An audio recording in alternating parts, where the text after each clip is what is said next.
ठंड के मौसम में प्रोजेक्ट मैनेजर ने सिविल इंजीनियर से कहा कि आज पूरे साइट की तराई कर दो, यानी कि क्यूरिंग कर दो। तो सिविल इंजीनियर दिन में 3 बार सुबह दोपहर शाम तराई करके पूरा का पूरा पानी का टैंकर खाली कर दिया, वो भी ठंड के मौसम में। तो प्रोजेक्ट मैनेजर गुस्सा हो गया और बोला कि आजकल का सिविल इंजीनियर कॉलेज केवल छोड़ी बताता है। तो भाई जॉब करने से पहले सुधर जाओ, सुन लो मेरी बात, ठीक है। चलिए इस वीडियो में एक एक करके फुल इन्फॉर्मेशन शेयर करते हैं कि ठंड के मौसम में बीम कॉलम स्लैब फाउंडेशन वाल की क्यूरिंग कैसे और दिन में कितनी बार करनी चाहिए। एक एक करके फुल इन्फॉर्मेशन आप सभी से शेयर करेंगे। बट वीडियो में आगे बढ़ने से पहले आप सभी से बस छोटी सी रिक्वेस्ट है कि प्लीज वीडियो को लाइक कर दीजिए। इस वीडियो के लिए 500 लाइक का एक छोटा सा लाइक टारगेट रखते हैं, उम्मीद है आप लोग कंप्लीट करा देंगे। तो सबसे पहले यदि हम क्यूरिंग की बात करें तो आप देख सकते हैं कि बीम कॉलम स्लैब की सरफेस को कुछ इस तरीके से पानी डालकर जब गीला किया जाता है, इसी को हम क्यूरिंग बोलते हैं। अब यहाँ पर क्वेश्चन उठता है कि भाई क्यूरिंग हम क्यों करते हैं। देखिए बीम कॉलम स्लैब या फिर दीवार को जोड़ते समय कुछ इस तरीके से कंक्रीट या फिर मोर्टार बनाया जाता है।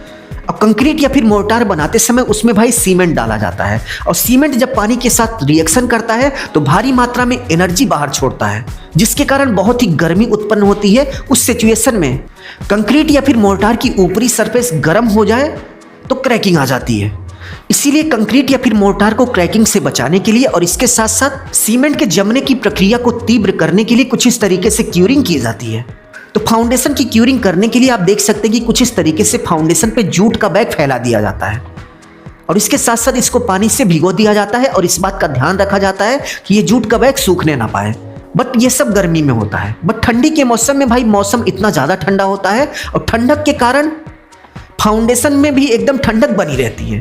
तो ऐसे में आपको फॉर्मेलिटी के लिए कुछ इस तरीके से दिन में एक बार ठंड के मौसम में कम से कम फाउंडेशन बनने के 4 से 5 दिन तक एक बार पानी को इस तरीके से डालकर पूरा का पूरा फाउंडेशन का सरफेस भिगो देना चाहिए। जूट का बोरा नहीं डालेंगे तो कोई बात नहीं, दिन में 3 बार क्यूरिंग नहीं करेंगे तो कोई बात नहीं, बस आपको दिन में दोपहर के समय एक बार इस तरीके से पूरी की पूरी सरफेस को भिगो देना है, इतना ही पर्याप्त है। नेक्स्ट यदि हम कॉलम की बात करें तो आप देख सकते हैं कि कॉलम की भी क्यूरिंग करते समय कुछ इस तरीके से कॉलम को ऊपर से नीचे तक जूट का बोरा पहनाया जाता है और इसको नहलाया जाता है। यदि गर्मी का मौसम है तो 3 बार नहलाना है और यदि ठंडी का मौसम है तो 1 बार नहला दीजिए। बस आपको और कुछ करने की कोई ज़रूरत नहीं, बस एक बार 10 से 12 के बीच एक बार आप नहला दीजिए।